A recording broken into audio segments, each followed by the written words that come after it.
Susanna Fogel is the original director of The Flight Attendant on HBO Max, and I'm Riley Chow. You recently won the Directors Guild of America Award as the Best Director of a Comedy Series. That's not a televised event, so can you tell us about what kind of a speech you gave and what that award means to you? Yeah. Well, first I'll start by talking about my speech because it was over Zoom and thus exceedingly awkward for me and maybe for others too.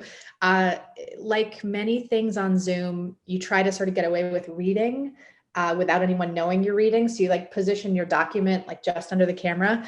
So I read a pre-rehearsed speech that I'd written that day. But I had no idea whether my jokes were landing because everyone had muted themselves. And as the first award of the night and the comedy award, I felt like I had to deliver on some potential to be funny, but then there was just that moment where you wait for a reaction and there was none. So there were probably a lot of awkward pauses. I'm sure my mom was laughing at home. She was one of my invited guests, but Zoom guests. So anyway, it was really exciting. It was kind of a blur, to be honest. I just read and then immediately shut off my video and exhaled for the first time that day. But it was incredible. I mean, I wasn't expecting to win. I never expect anything out of awards shows or those types of events, just because there's so many variables there. But just because I think as a director, you're the only director on most sets, you don't really have a sense of your community. It's out there and you know that there are other directors supporting each other, but you don't ever really get to work together. So to feel like there were people out there who did my job too, kind of appreciating what I had done and the work and thought I'd put into the show was really, it was like a great honor basically to feel part of that community for the first time. So yeah. Yeah, I think the work really spoke for itself because I can't find any interviews with you relating to The Flight Attendant. Oh, yeah, I didn't do much. It's been a weird year in so many ways, but definitely with that, I think, in a normal situation before all the awards shows, there would be events and drinks or other opportunities to kind of meet people, or you would sort of try to engage in some sort of at least effort to put your name out there. But this time, I think everyone was sort of wrapped up in their own quarantine experience. And figuring out what to wear, like from the waist up, because everyone was probably wearing sweatpants from the waist down, or at least I was. Mm-hmm. So anyway, yeah, we didn't do a lot of campaigning at all, which I think was, from what I heard from others who have done it, refreshing not to have to do that. Yeah, just sticking with the awards for a second here, you kind of went through the whole award circuit, or you got very close to the end for co-writing Booksmart. Mm-hmm. Can you tell me about that experience and kind of what it means to you to be going through this process? Yeah, you mean the experience of writing it, or the experience of that kind of circuit? Of playing the game here, because we're an awards website. So that's yeah. I know. I figured. What was it like entering that gold derby is what you're asking. Yeah, exactly. Yeah, it was, it was really exciting. It was, you feel like there's this whole, by the time you're nominated, it's been such a long time since you actually made the thing. And so when you're talking about it, it's years in the past sometimes, especially with a movie. And you're trying to recall these details like they were yesterday, but they were so long ago. And I remember when I was at least promoting Spy Who Dumped Me before that, people would ask questions about prep or what was it like when I'd first meet an actor, and I honestly couldn't remember. So I'd try to make up something funny on the spot that would seem like a good anecdote. But yeah, I mean, the whole experience is very surreal. You have to both prepare to get up there and say something smart and also completely divorce yourself emotionally from the outcome, just because, there's no predicting whether or not you're actually going to be winning anything.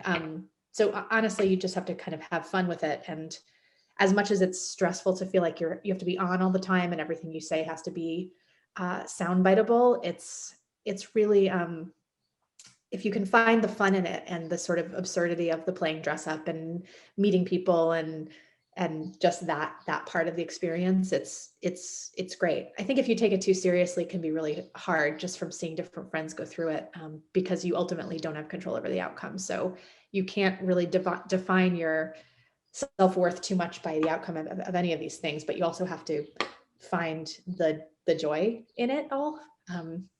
So yeah, so I think both with that and with this, it's been being able to be pleasantly surprised over and over has been really exciting, especially this year. Yeah, this is a tricky question because people are so humble, but like as a director, it is your job to kind of decide, what works, what doesn't work. What do you think people were responding to with your directing of the Flight Attendant pilot? Um, I think that it's a combination of the script that Steve wrote. I'm not saying this to deflect and be humble, like you just warned me about, but I think it is a combination of what that script laid out in terms of a blueprint for something really unique, and just our continued effort to keep the show weird and out of the box. From the original source material to Steve's script, he took a lot of liberties that I think only a quirky playwright would have, which is to take a pretty, a straightforward thriller and really get into like the deep psychology of this character and her addictions and the mind palace and all of these surreal moments. And then there was a lot of sort of stylized cueing in the script itself. The split screens and all of that were suggestions that came from the script. So it was really exciting for me to read it for the first time and think about how I could then take that and run with it and push it even further. So I think just a commitment to the weirdness. It shouldn't be weird to have a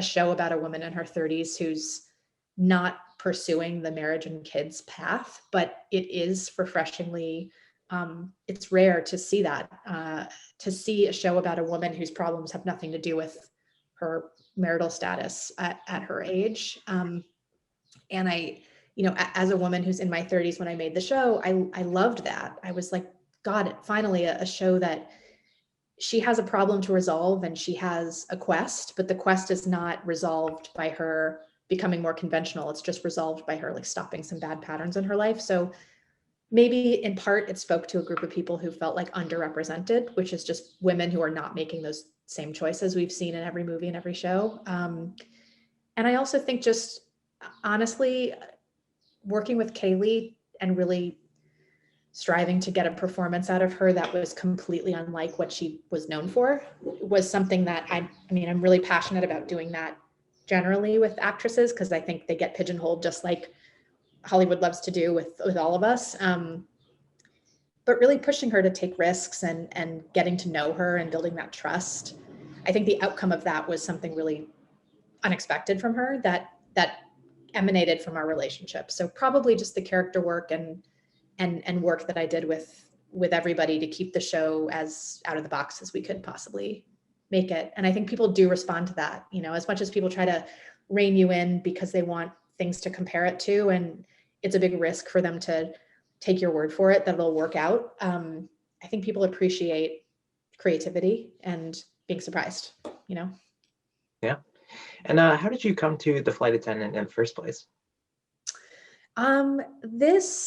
This project came to me through a friend, or a work colleague / friend from my 20s who I'd known forever. I've been in LA a long time, and she is partners with Greg Berlanti, and she had developed this project with Kaley and sent it to me, and kind of knew that I was looking for something. Well, she knew that I would take any opportunity to travel and travel for work. It's one of the great pleasures of being a director. So she knew that I would be like instantly all ears if she said this was a big international show that would take me to Asia and all these places. But it came from her as a regular submission, and I wasn't really looking for anything. And I said, yeah, I'll read it, more or less just to sort of do the polite thing and keep that relationship going, even though I really needed a break. And then I was, 10 pages into it, and I knew that I was going to spend my fall traveling all over the place and getting to know Kaley, who I'd seen in a million episodes of Big Bang Theory on planes and in waiting rooms at the dentist, and all of that. So it really came from Sarah at Berlanti. So you knew somehow that you needed to get your traveling in while you could. Yeah, there was there was a part of me that just sensed that this would be my last chance for quite a while. Okay, and why not continue with the show beyond the first two episodes? Oh, it was an interesting one because the plan for the show was to shoot the first two. And then at the time, I was planning on making a movie. Of course, everything got derailed by COVID. But at the time, I thought it would be like many things. You think something's going to be a conflict, and then by the time you actually get there, it isn't. And then you are suddenly, it's like a feast or famine thing where you're suddenly just looking for work, and you're like, wait, I just had five things that conflicted, and now I have not enough employment. But yeah, I thought I was going to be making a movie at the time, honestly, and then the show had to shut down midstream for COVID, and then came back, and I came back to do some pickup days, a year later, and everyone was sort of older and wiser, and that was interesting. But yeah, it was purely schedule. I love the show. So And what role do you have in kind of transitioning the show, out of your original direction to the guest directors who take over on the uh, following episodes in the first season? yeah, I mean, it's interesting as a pilot director of a first block, because you are setting the tone and you're organizing the cast and you're kind of setting things off a certain way. And then there's your job is kind of just to set up the organism itself, or set up the machinery, or whatever the metaphor is. So, you hire the production, the production designer and the costume designer, and you're involved in really creating that family, and that family outlives you. Like, the legacy of that family is they stay for the whole show. You sort of set it in motion and then you leave, but your legacy is sort of the people that you leave behind to carry it out. So I was thrilled to line up some people that I loved in those key roles, and then they stayed with the show. So you kind of feel like they know what your original intentions are, and they can bring that into the sort of mechanisms of how the show comes together with guest directors that come in and out too. So it's really the people that pick up the baton where you leave it, Mhm. I talked to your music supervisor, and she told me about there is a deleted scene that opened the show where Kaley Cuoco is singing. I'm wondering why that was cut. Yeah, I'm trying to remember that. You mean the karaoke that became a silent Yes. karaoke? Yeah, I mean, we had it's like best laid plans, you organize all of these intricate sequences, and you shoot them in a very specific way. And then at the end of the day, you see how it feels as a whole. And I think people were feeling like they wanted to get to the inciting incident sooner. So there was all this kind of like indulgent tone setting stuff that I loved doing, and we obsessed over like the right music cue and the right shot and all of this. And half the time you have to kind of be prepared to kill your darlings and let that just go out the window. But I think it was just a casualty of the normal process of editing, which is, oh, but what if we started the show here instead of there? And having gone through the Sundance Lab, one of the big lessons was always, what's the latest you can start and the earliest you can get out. So you want to bring people in when things get interesting, and then you want to leave before things get boring. So probably some version of that in the editing room led to that getting cut. So you're getting all this recognition for this show, but you've actually been a kind of creator, producer, writer on a previous show called Chasing Life that ran on ABC Family for a couple of years. That one you finally directed an episode in the second season. Um, but I guess I'm kind of wondering, kind of in an open-ended way, about your journey to becoming more of a director now. Um, it's interesting. I really do wear the two hats.